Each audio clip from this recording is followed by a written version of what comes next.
first off, some carrots. This is what makes these burgers really moist. It's kind of like the secret ingredient to them. Some mushrooms, which is a little unusual in burgers, so really finely chopped mushrooms. And the one I'm using here are these Swiss brown mushrooms because they're really kind of crisp and so they have some texture to them. You don't want a really soft mushy one. Chopped onion, quite a lot of chopped onion, just goes in really finely chopped for that. Some finely chopped garlic.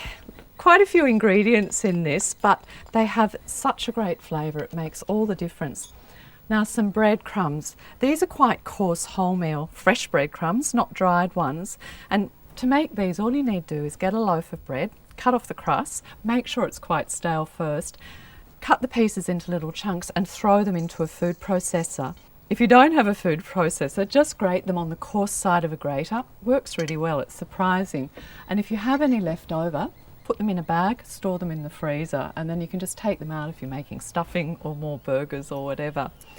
Now, some tomato paste. I'm actually using sun-dried tomato pesto because I like the flavour it gives. You can use tomato paste by all means, but this has more herbs, some garlic, some more spices in it, and it just adds a bit of depth of flavour to the burgers, which I really like. Spices. This makes all the difference. Now I've got some freshly ground coriander and some freshly ground cumin here. Really important, if you can, to grind your spices fresh. What I do is just toast them in a pan first, just dry in a pan. That brings out the flavour. Now I use a little coffee grinder to grind them up in because I use a lot of spices, but you can do them in a mortar and pestle. The only thing I've had to remember with the grinder is then not to do my coffee beans in it, which I did once. I'll never do again. Some chilli, just to add a little bit of heat to it. These are ground chilli flakes, but you could also use some fresh chilli if you like to. A little bit of salt and some cracked black pepper. Now I'm going to mix these together before I add the meat because once the meat's in and there's an egg to go too, it kind of gets a bit sludgy, and so it's much easier to combine these at this stage and make sure that they're thoroughly mixed together. So just give those a really good toss around and rub in that tomato paste so it's well mixed through. Hands are much better for this because the one thing you don't want to do in a burger mixture is to overwork it. Now the beef, I'm using a fairly lean beef, but I like to have a little bit of fat in it because that really keeps these moist and it also brings out the flavour. It's really important when you're dealing with any kind of ground meat to use it as quickly as possible. Because it's ground, there's a lot of surface area for the air to get to, and so it gets contaminated much more easily than, say, even a steak. It is quite dangerous, so if you're buying the beef, buy it fresh, use it straight away, or stick it in the freezer and then just defrost it when you need it. Actually, while we're barbecuing, it's a really important point with barbecues, never use the same plate for raw meat as you do for your cooked meat. It's really easy sometimes to come out, you've got meat on a plate, throw it on the barbecue, and then you forget to wash the plate before you put the meat back on it. And that's really dangerous as far as maybe getting food poisoning or something like that. So do be aware of that when you're doing barbecuing. So I'm just breaking this into chunks so it's going to mix more finely. Now I also tried this with lamb and it's really nice with lamb too. You could do it quite easily. It's 1 beaten egg and now it just gets mushed together. Now I'm going to use some gloves for this part because it's pretty squishy, and these if I can get them on, these are much easier to use. Food prep gloves like this actually are great for all these sorts of jobs because you don't get so mucky, and if the phone rings, which it inevitably does, you can actually just whip one off and it doesn't matter. Okay, so this is a squishing part. You just want to mix this together, but you don't want to overwork this mixture, as I said before, because what happens if you do is that when you cook the burgers, they're too dense, and instead of being really light and fluffy, they're kind of quite solid, almost like a pate or something like that inside. So one of the secrets to making really good burgers is not to overwork it. You obviously have to squish it about enough to get the flavours all through, but don't overdo it if you can help it. This is a bit like playing with mud pies when I was a kid. So squish those around like so. I think that's pretty well mixed now. and you can shape it into the burgers. Now in the book they make it into some really big burgers, but I'm going to serve it slightly differently. So probably I'll get about 10 burgers out of this mixture, and all you need to do, take up a little piece, and again, you don't want to overwork it at this stage either, so don't kind of mush it into a patty.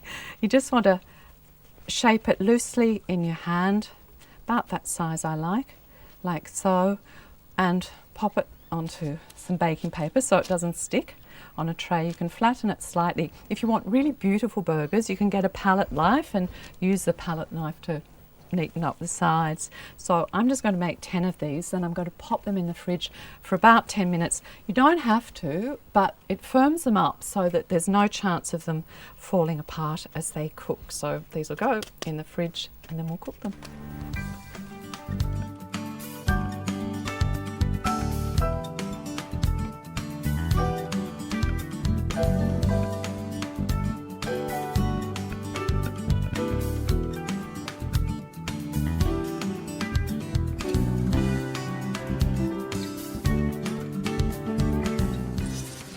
These are ready to cook now. They've just firmed up enough that they're perfect to go on the barbecue. So this is a medium hot plate. You don't want it too hot, particularly with these, because otherwise the carrots with the sugar in them tend to caramelize more. In fact, I think fingers are going to be better here for these because they're quite delicate. And just pop them on. Now, one of the things that's really good to know about barbecuing is don't keep flipping stuff over. It's really tempting to go la la la and sort of tip things around all the time. But one of the secrets to a great barbecue is to form a crust on the meat. And if you keep turning it over, you keep breaking the crust. And it also causes it to stick then too. So try and resist the temptation to do that and just leave them to cook like this. Now these will probably take, I'd say, about 8 minutes all up. I'm going to flip them halfway through.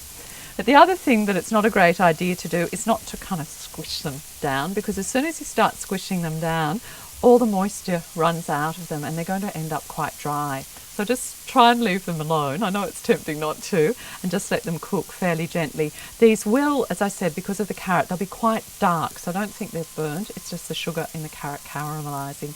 And they're nearly ready to go, which I'm really looking forward to.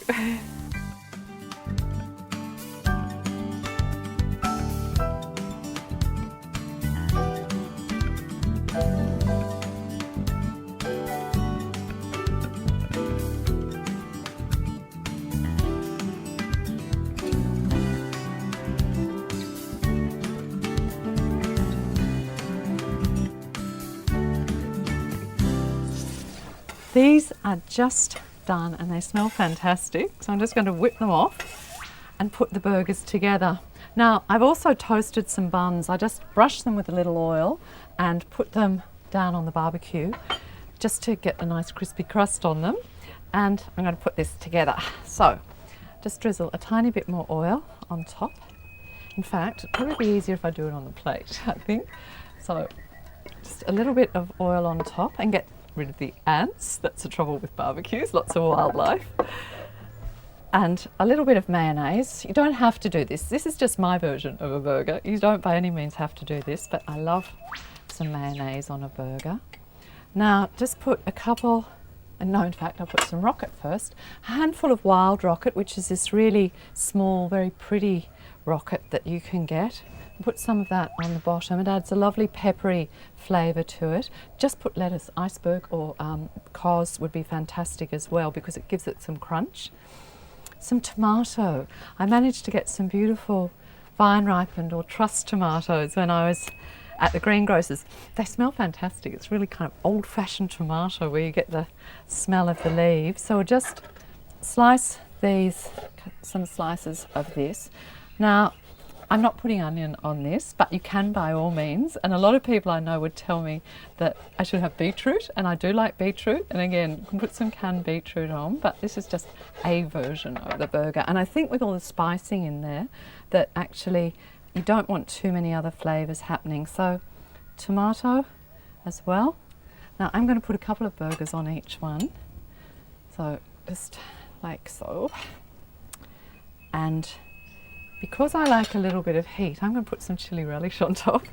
You don't have to do it, but it just, I think, just really nice flavour. And yes, by all means, you can put tomato sauce on as well. And then I'm going to get the lid, and we'll sit the lid at the back, and just a few little basil leaves. I've just put them in some water so they don't wilt by the barbecue, but I really like the flavour of basil, and I just think it finishes, just tuck a few round, maybe very artistically fallen on the plate, and that's really all you need. So very simple, a bit different as you can see with the roll as well, but it will taste delicious.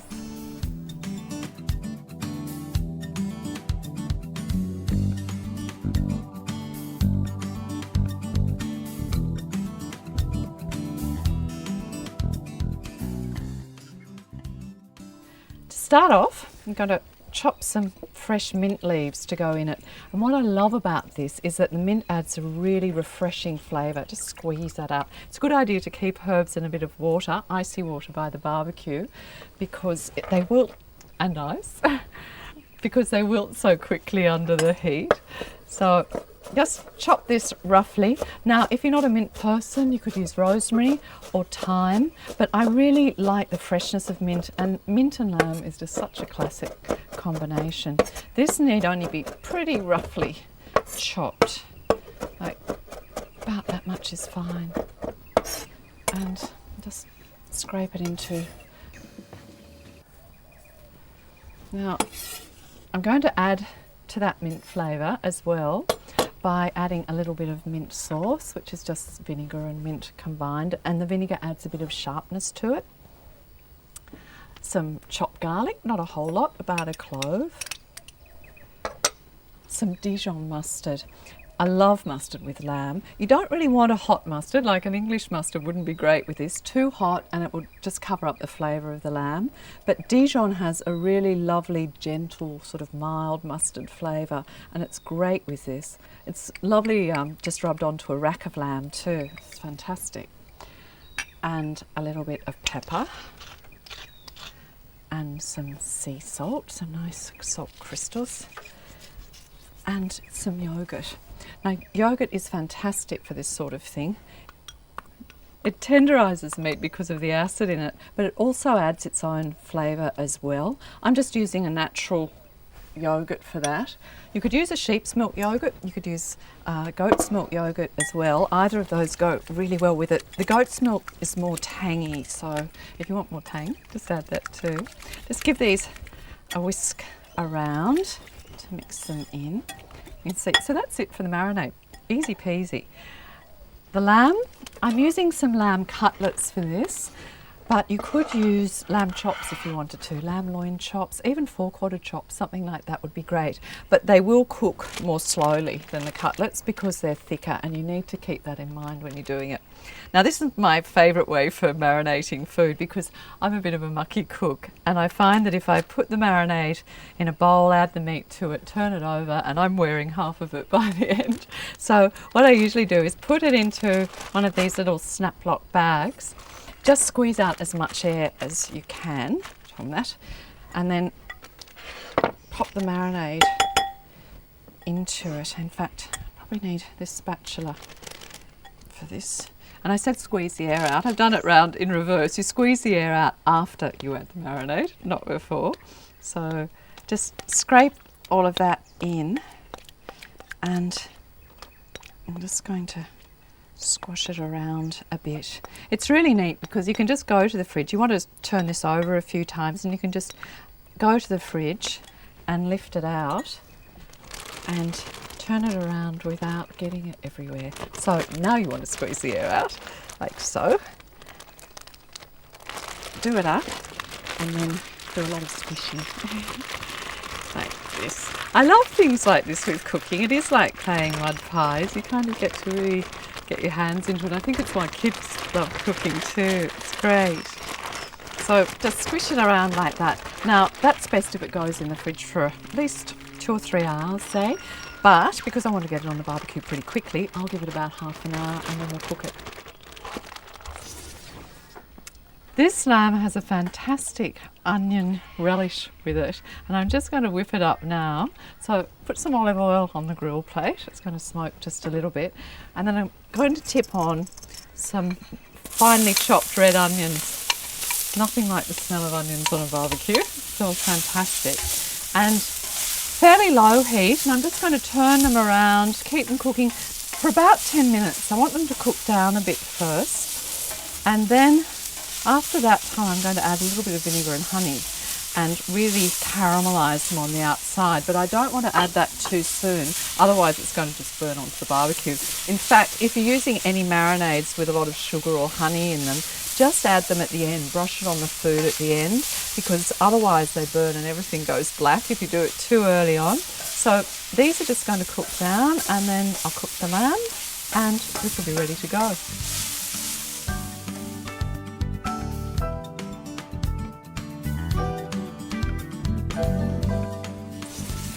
Now you're allowed to play around with these, unlike the meat.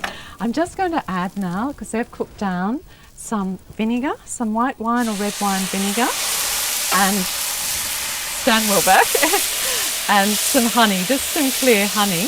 And I'm going to mix that around to make, as I said, this kind of lovely spicy sweet relish.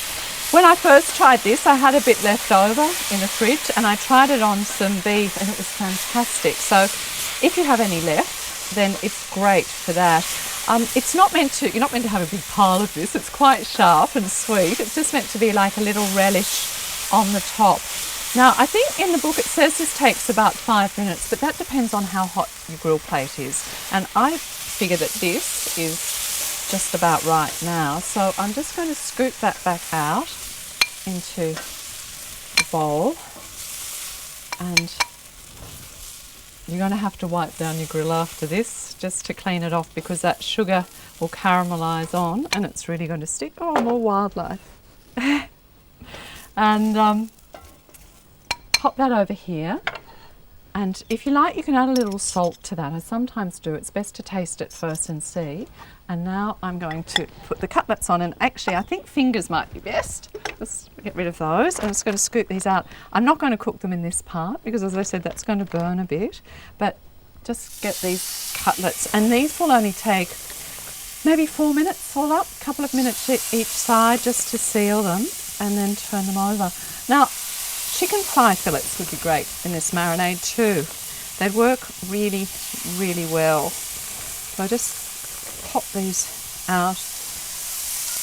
With the onions, when I was slicing them, someone said to me, "What do you do to stop crying with onions?" I don't know. I put on my sunglasses. That's usually the easiest way to do it.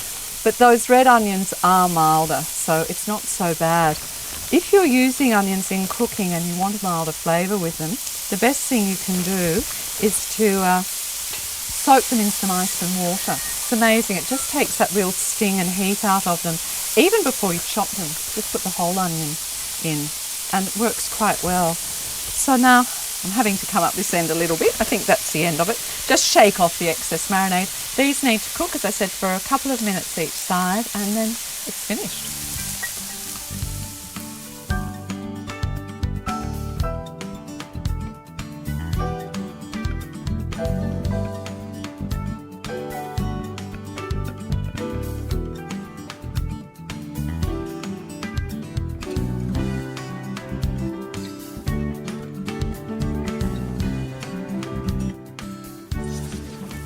Now I'm just going to turn this off. These are ready to go.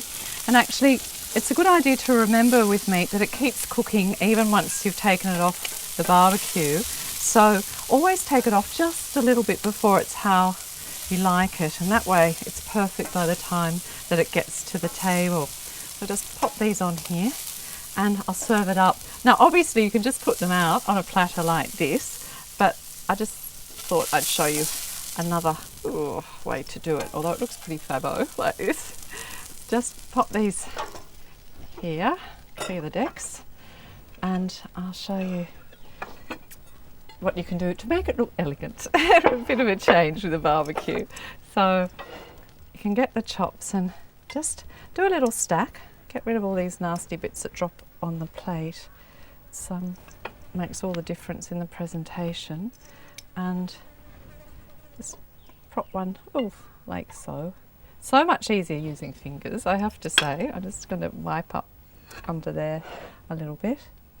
And then just get some lime wedges, and you can put some lime wedges around the plate, and oops, some mint leaves. If you've ever got a mucky plate like that, and this is from years of doing food photography, what you can do, the best thing to get any bits off is to wipe it with tissues. Paper towel smudges and tissues get it all off. So if you want your food to look like a photograph, that's the way to do it.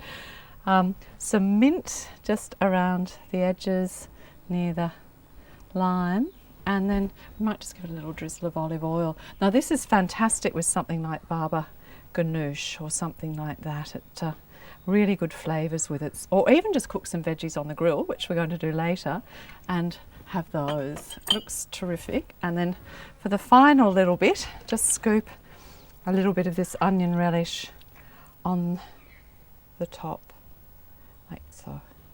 And there you have a very easy but very delicious barbecued lamb.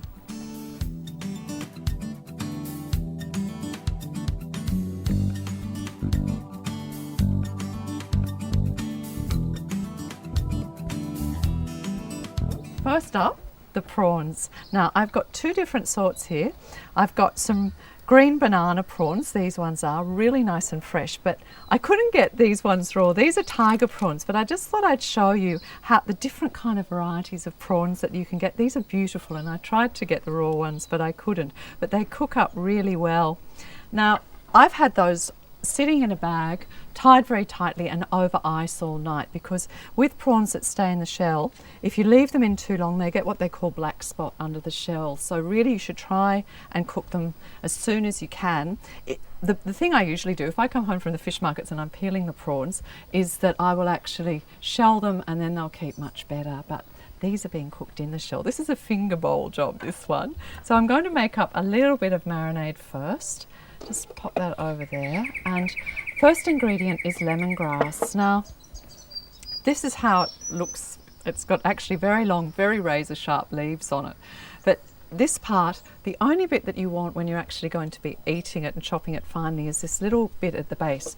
Not much room here, so I'm just going to pop that over there so you can see this, and just you take off all of that. I know it doesn't seem like it's leaving much, and all of that.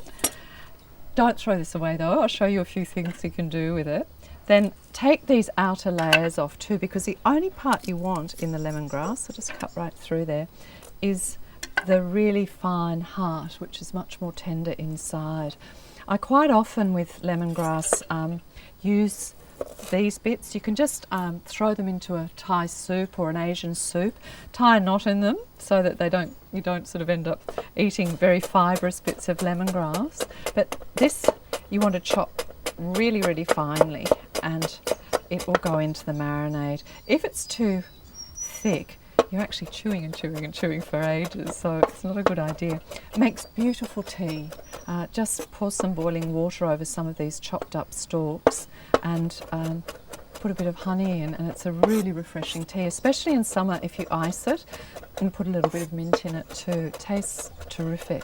So I'm chopping up the third one. There's two already chopped here, really fine, as you can see, and this one can go in with those. And what we're going to do is, lots of bowl juggling today. I haven't got myself very well organised, which is one of the secrets of cooking. I'm going to add to that some finely chopped green onions, or shallots, or spring onions, whichever you call them. They're the long, thin ones. Some garlic,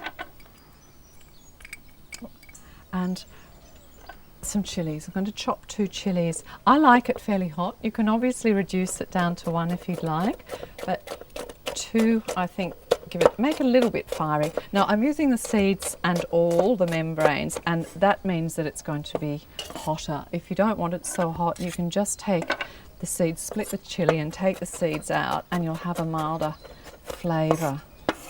Always a good idea after you've been chopping chili on the board, just to wash your hands really well first in cool soapy water and the board, because if you wash it in hot water, the chili fumes still come off the board. It's amazing just how strong they are. And certainly try not to touch your face or touch your eyes after you've been chopping them before you've washed your hands. So the chilies go in, some very, very finely chopped fresh ginger, and that's really young ginger. This is the ginger I'm using, which I managed to pick up in the market. And you can see these lovely pink tips on it. It's beautiful, really crunchy, much milder flavour than ginger as it gets older. So I was lucky enough to pick that up. It doesn't keep quite as well though. Now I'm going to use some soft brown sugar for this. You can use palm sugar.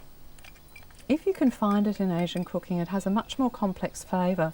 It comes, look, I've got two here. It comes like this, which is this kind of very gooey, as you can see, paste, which has a wax coating that you have to take off. Or it comes in blocks like this, and you can chip it away and just crumble it in. It's got a really terrific flavour. I love it. Not as sweet. It somehow doesn't taste as sweet as regular sugar. Great with sticky rice for dessert. It's fantastic. Now this ingredient smells disgusting. It's just as well you can't smell it. This is prawn paste, and when you're using prawn paste, it's a bit like Asian fish sauce. It has that very pungent flavour. You won't notice it as you actually eat it, but it adds a real complexity to the dish, but it smells terrible. Now what you have to do with this, if before you cook it always, and I've done it, but you have to make it into a little parcel like that and just grill it on either side for about a minute each side, the parcel, to heat it up and then put it into the dish. It just releases the flavours really well. As you can see, it's very mucky. You can actually buy this in blocks as well, but wherever you keep it, make sure it's in about 10 plastic bags because it smells terrible and the whole fridge will smell out. And now I'm just going to add some coconut cream in this case. Not a lot, it's not super rich, but it's going to add a really fantastic coconutty flavour. These flavours with seafood I just love. It's such a good combination. And just whisk those together, and we're going to pour them into the prawns. Now I'm not going to do the bag marinating technique with prawns because these tops are so spiky that they'll actually go through the bag, so there's not much point in doing it. But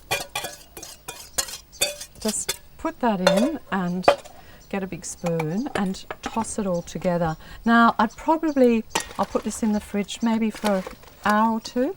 That's all it really needs, and then they're just going to get tossed on the barbecue and they'll be ready to eat. Now these are ready to cook, so I'm just going to toss them on the grill plate. I very lightly oiled this and then just rubbed it with some paper towel, because if you keep a lot of oil on there, it just smokes, it makes a real mess. So these just get emptied all out onto the grill, and you need to cook them, tossing them around now. They'll take probably 3 to 5 minutes, depending on the size of your prawns.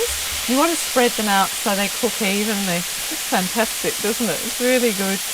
Now, if you rather not have prawns in the shell, you can use this mixture with prawns that you peel and just marinate them the same way. Or what you can do, if you want to do something a bit special with them, is either put the whole prawns on skewers, just run a skewer through them, get some wooden ones, soak them in a bit of water so that they don't burn on the barbecue, and skewer the prawns up, and then you can just turn them over on the skewers. Now I'm just going to toss these around, and when they start to turn pink, we'll turn them over. So you've got to keep moving these ones around. It's not like meat where they're forming a crust on them. These are just going to cook through quite high too. You need to be the heat with this. Just the reason, if you leave them too much in one spot, the shells start to char, and it's a really horrible smell. It really spoils the flavour of the prawns. And obviously for this you need a finger bowl. I usually put some lime slices into some water. You probably need a few finger bowls because everybody's sort of going to have to roll up their sleeves to get stuck into these. So these will just be a couple of minutes and then they're ready to eat.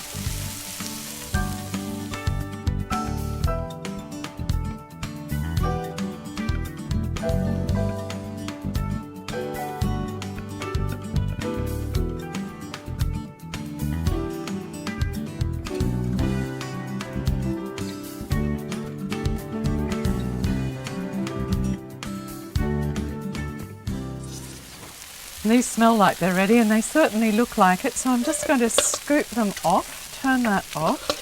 Now you're going to have to clean this down really well afterwards, as you can see, because it's sort of pretty mucky. A wire brush is great, and a little scraper, and just go over the barbecue because it needs to be clean for cooking.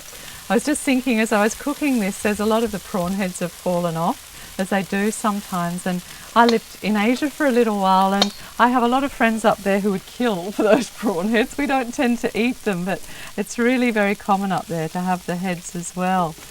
Just scoop the rest of these out.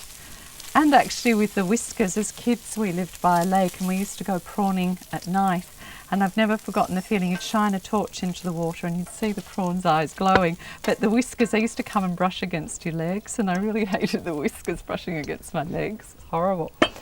So I said to you I was going to show you something else to do with lemongrass, and rather than just cooking with it, you can actually use it to garnish this dish. And what I did is I've got these long tops, and do watch the leaves. In fact, you can see them more clearly here. They're razor sharp on the edges, and you can really get like a paper cut if you run your fingers up it. But what I do is cut these tops like this, so you have to hope that your greengrocer has the lemongrass in the really long stalks, and just split it down the middle. And you'll see here from this plate, what I've done is just layer them over the plate. So it just gives you a different presentation. It looks lovely, and you're not wasting those tops. And so now what I'm going to do, I don't know if all of these would fit, is just pop those on top. And I might get a few more on. I don't want to completely cover the lemongrass over. I might take the heads out. And just to finish it off, I'm just going to put a few lime wedges on it. But just before I finish, I just wanted to show you, because I've had these lime wedges cut all the time, there is a bit of an art to them. So you just halve your lime down this way, and then make the little wedge like this. But you'll see, and I'll cut a wider one, you'll see you get this white membrane, and if you put that on your fork and squeeze, it makes the lemon juice or the lime juice squirt everywhere in your eye or whatever. If you just make the finest little cut along there and get rid of that, when you put it on your fork and squeeze, it just runs down the fork. So it's just a neat little restaurant trick that you can do. Now I think we need a maybe handful, I'll use this one, handful of lime wedges just on the side.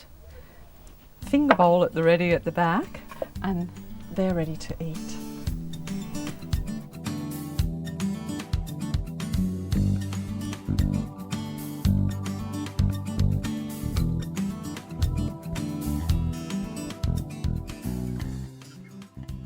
So I'm going to start off just making a little bit of basting liquid for the chicken, and all that is some white wine with some thyme sprigs in it that I'm just going to mix around and let sit so the thyme flavour goes into the wine.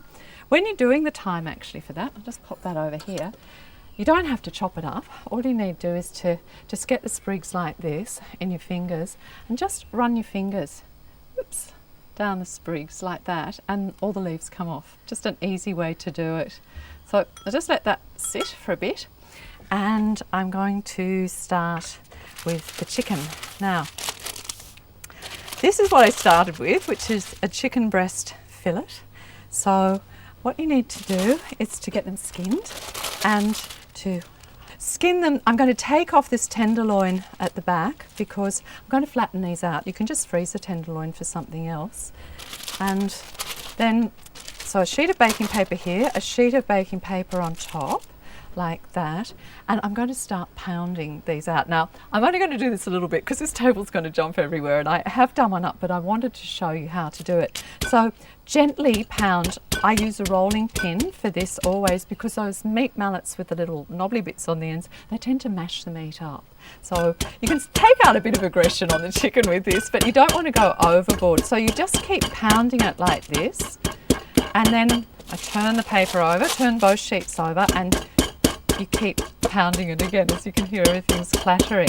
But you keep going like that. It takes a while, which is why you want to do these ahead, until the chicken looks like this. It feels like television.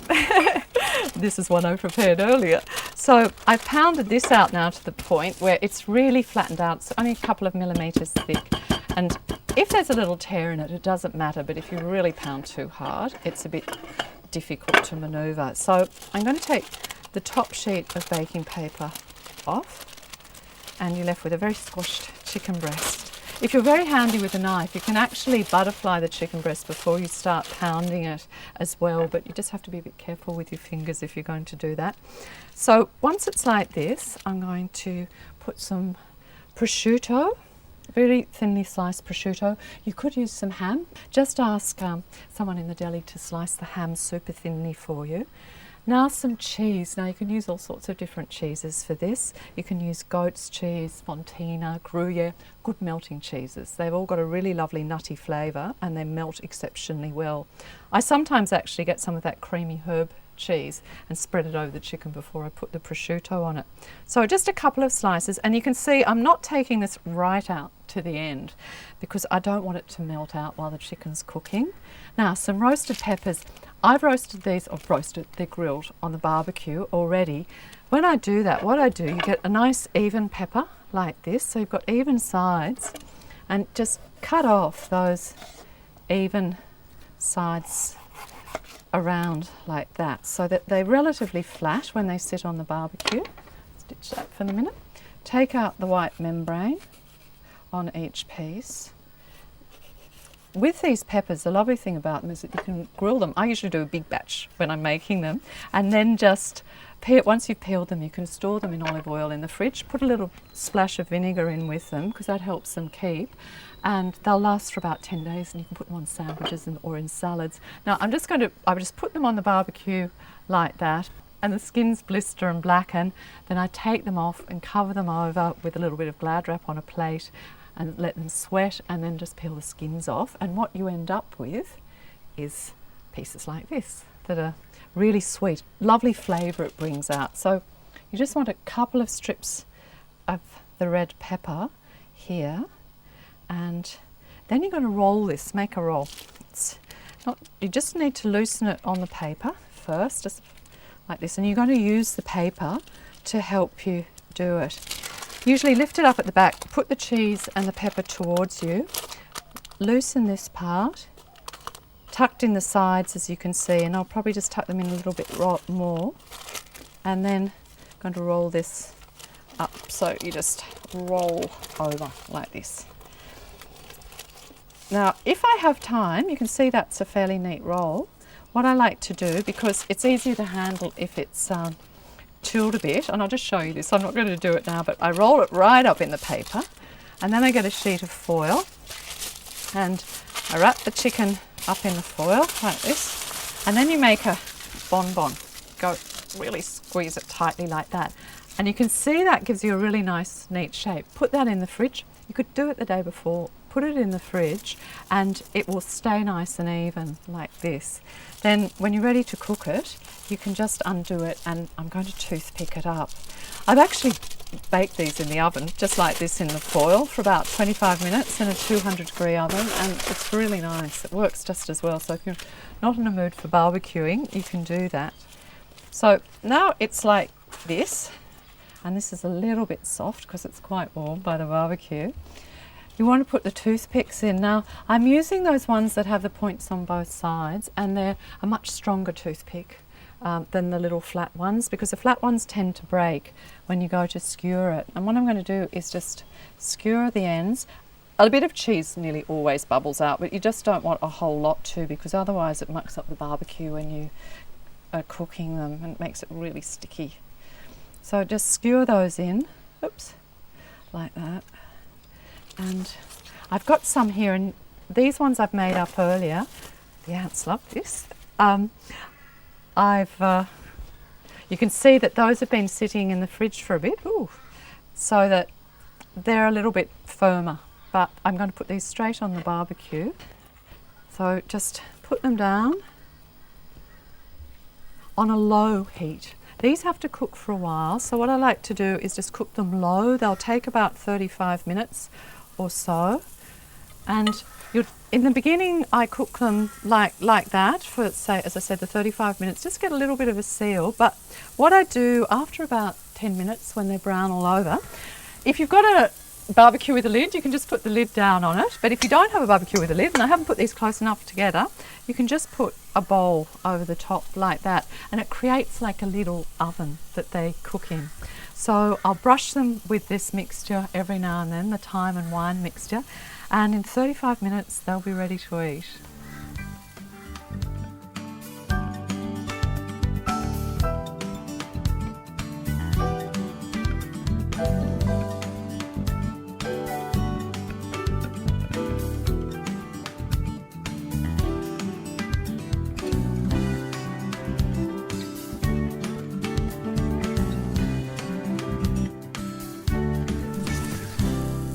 These are ready, so I'm just going to lift them off the barbecue. Occasionally they stick a little bit because the temperature is low, so it's a good idea to use a spatula as well.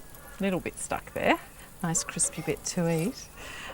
Just lift them off, and these are best left to settle for about 10 minutes before you slice them, and obviously you have to take the toothpicks out too. They've charred a little bit, but normally they just kind of go up in smoke if you don't soak them. So it's a really important thing to remember. Just let those sit. And I wanted to show you the peppers that I started earlier. I've peeled a few while these have been cooking, but I left one to show you. So when they come off the grill, they look like this. The skins are all blistered. So I just covered them with a little bit of Glad wrap and left them to sit. And then once they're cool, you just peel that skin away. It's a lovely vegetable. If ever I'm cooking on the barbecue, nearly always cook some peppers. And what I was going to say to you with this dish, I was thinking that you could probably make an extra pepper, do an extra pepper up, and puree it with a bit of mayonnaise and serve it with this. It'd be fantastic. And if I'd thought of it earlier, I would have made some to do it for you. So those are the peppers, and then I just cut them into strips. A little bit of salad to go with this while the chicken's cooling. I've got a nice Lebanese cucumber. I'm not going to peel it because the skin isn't all that tough, but I'm going to take these seeds out just to give it a slightly different look to it. Just get those out. And always when you're making a salad with cucumber, if you're going to have it sitting for a while, it's best to seed it because there's a lot of liquid comes out of them and it'll make a dressing go really soggy, or just dress it at the last minute and drain any liquid from the bowl that the cucumber's sat in. Like that, and then just slice them into really nice fine slices on the diagonal. Just lose the ends, you don't need those, and then you just slice them down like this, and you get these lovely fine slivers. This sort of presentation stuff makes such a difference to the end product. Really only takes a few minutes and just makes it look that little bit more beautiful than it was. So a little bit of that, bit of avocado. I've got some watercress soaking in some iced water. Watercress is lovely to use with dishes like this because it's got that terrific earthy sort of flavour to it. Very good for you, full of minerals, full of iron and potassium, and it keeps well in the fridge. If you just trim your watercress up, wash it in a lot of water and then put it in a plastic container and just rinse it every few days, you'll keep it quite well for, I don't know, nearly a week, something like that. So just take the skin off this and I'll slice that really finely just to put in with a salad. All it needs is a drizzle of vinaigrette over the top, and it's a lovely little salad even to have on its own. So I'll just put those aside for a minute and put that together at the last minute. Now these aren't probably quite ready to cut, but I want to show you. So just going to lift one over here, take out the toothpicks, and they sometimes stick, unfortunately. You just have to push them in and watch the point on them like this. But you can see they've held together pretty well, particularly the ones that I managed to chill beforehand. Look, just get rid of those. This one's charred a little bit on the very end. In fact, I might leave that in and then I'll slice the other way. Again, slicing on the diagonal just looks better for the final product. So don't press down too hard, particularly because this is still setting at the moment. You can see the cheese is somewhat gooey and soft. So just cut in, and you can see you get these lovely rings. It's very bit swish. If you want to impress someone with your barbecuing skills, this is the dish to do. And as I say, it's great because you can have them all made up ahead and just pop them on the barbecue. Now that's probably enough. And what I'm going to do now, I have to lean over to do this. It's easiest if you pick up the slices on your knife, and I mightn't get them all up, but just fan them out on the plate. And normally I'd fiddle a bit more with this, but like this. And then I'm just going to make a little bit of salad. Just some of these watercress sprigs. I cut the bottoms off, or I tear them off, but I never throw them away. I always make watercress and potato soup with them because the stalks are really fantastic for that. Very handy working in a garden. You can just chuck the stems into the garden. So a little bunch of that cress, a few slivers of the cucumber. You might put some cucumber on the bottom. Just a little pile of cress beside it, and pop in a few avocado slices here and there. Maybe a bit more of this. I can't see it from your side. And a little more avocado. One last bit of cress, and that's a really terrific, very easy barbecue dish to do.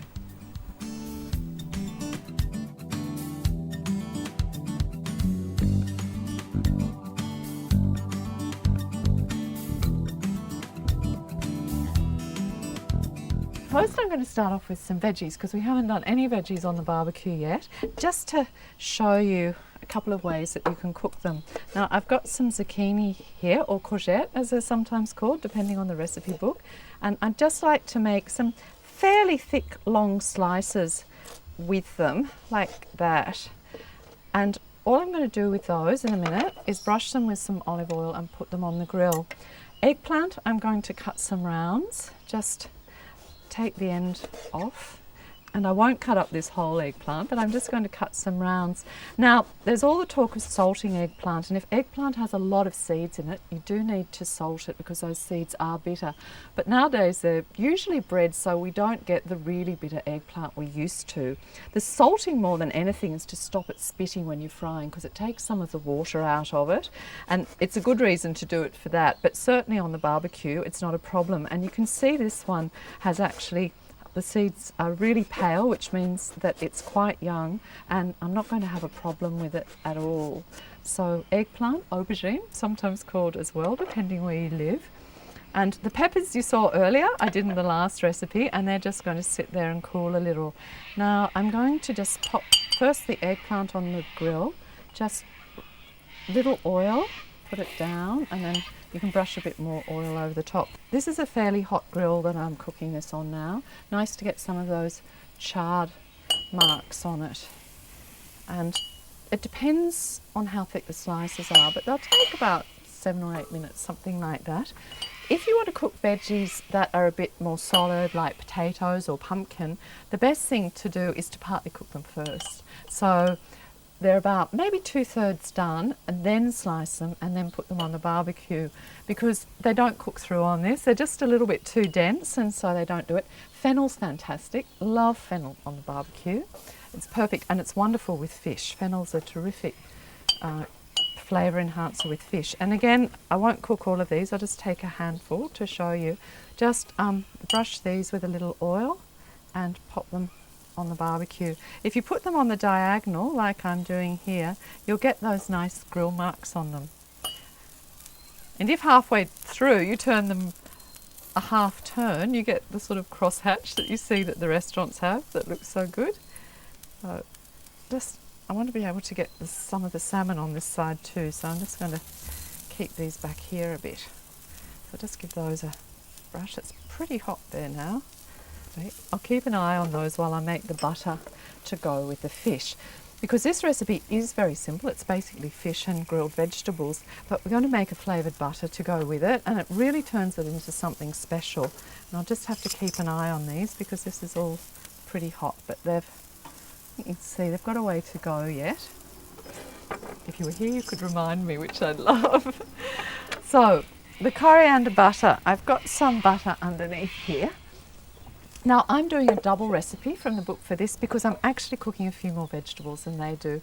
The vegetables in the book I think were just the zucchini and the peppers.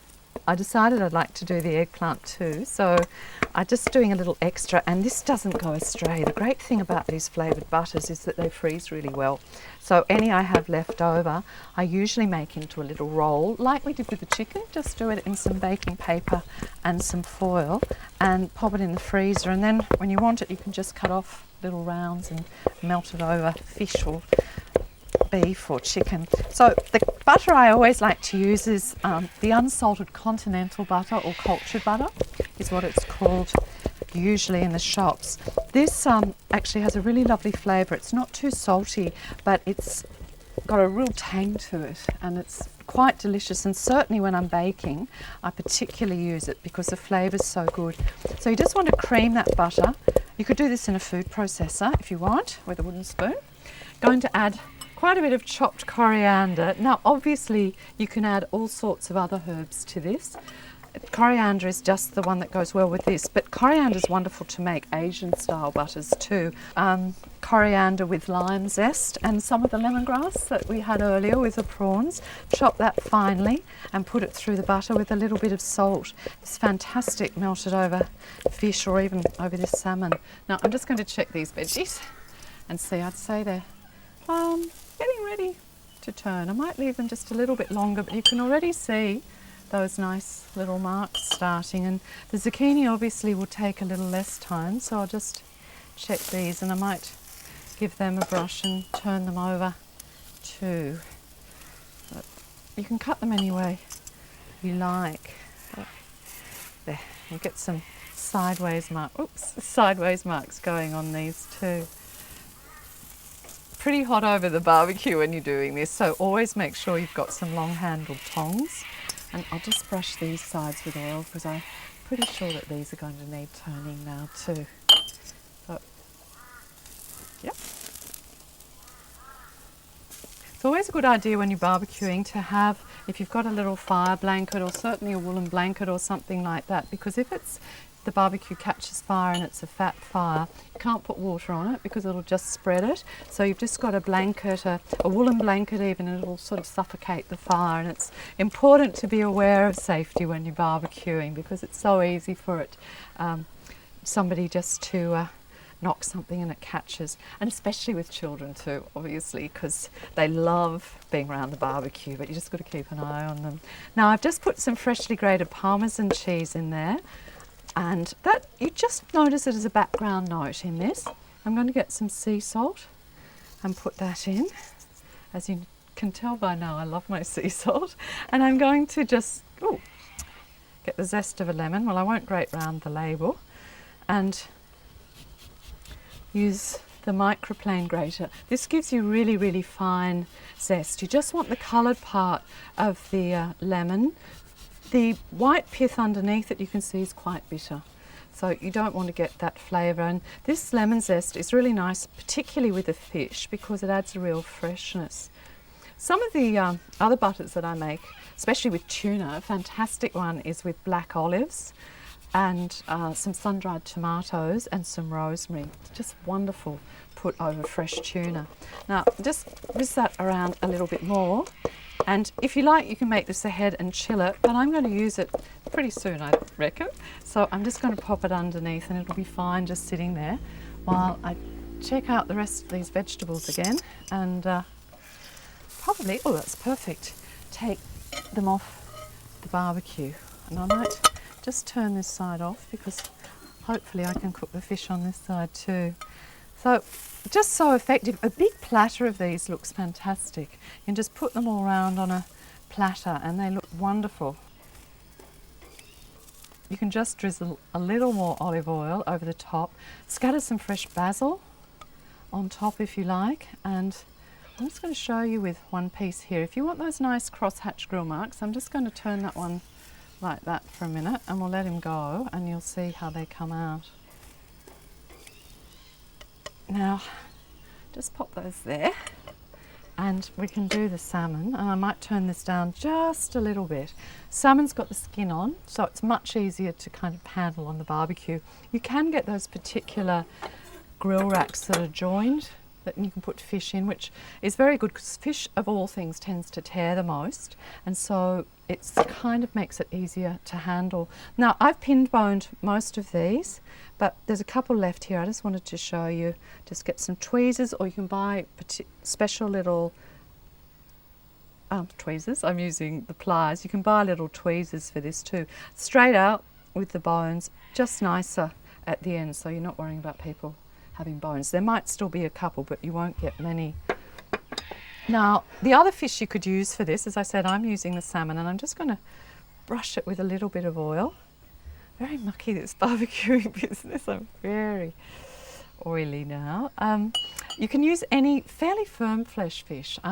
So, as I said, tuna earlier is great. Any of the oily fish are really good because they're a bit more robust and they stand up to a bit of manoeuvring. Sardines are wonderful.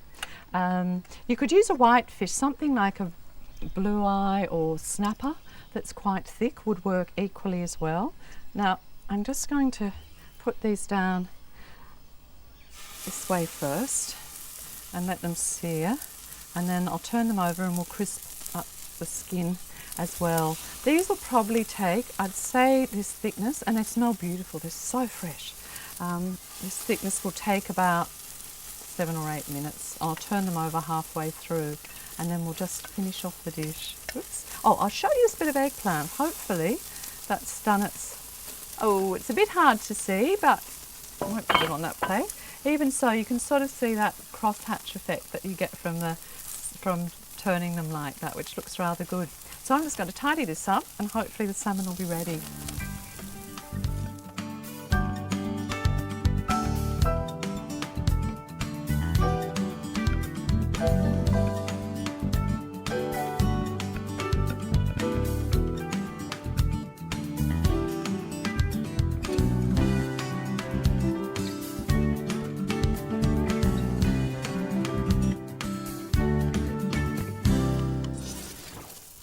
These are ready, so I'm just going to get them off the grill. As you saw when I turned them over, they've just stuck a little bit, and I mustn't have cleaned the grill as well as I thought in between. The skin side also gives off quite a lot of oil, as you can see, so there was a little flare up. You can just spray a flare up with a little bit of water to settle it down, but they still taste good, even if they're slightly broken on the surface. Now, just to serve this up, I'll just slice some of the peppers that I grilled earlier into some thick strips. I like this. And now we're just going to plate this up. So some of the eggplant around the bottom, make it maybe a little rosette like that of eggplant. There's quite a lot of salmon, so we might do the 4 slices. Then the zucchini on the top. And just lie that. So some of the zucchini kind of sticks out around the edges because this will get covered in the fish, and you want to be able to see that lovely green colour underneath. Some of the pepper strips over the top. Starts to look like something you get in a restaurant, which is nice. And we're going to lift nice piece, I think this piece of salmon. Now you can put it skin side down. The skin's really crisp at the moment. Skin side up, I should say. It's really crisp, but you lose that pink colour, and it's so beautiful. It's a shame too. Coriander butter to go on top. Now I'm just going to scoop a little bit of this, and it will melt over the fish because the fish is quite hot, and over the veggies. You can just sort of run it like that just to start it melting, and won't put too much on. Oh, doesn't want to go, just to start it melting, and it'll gradually melt down over the fish. And to finish it off, maybe just another little sprig of coriander. Just find the right one.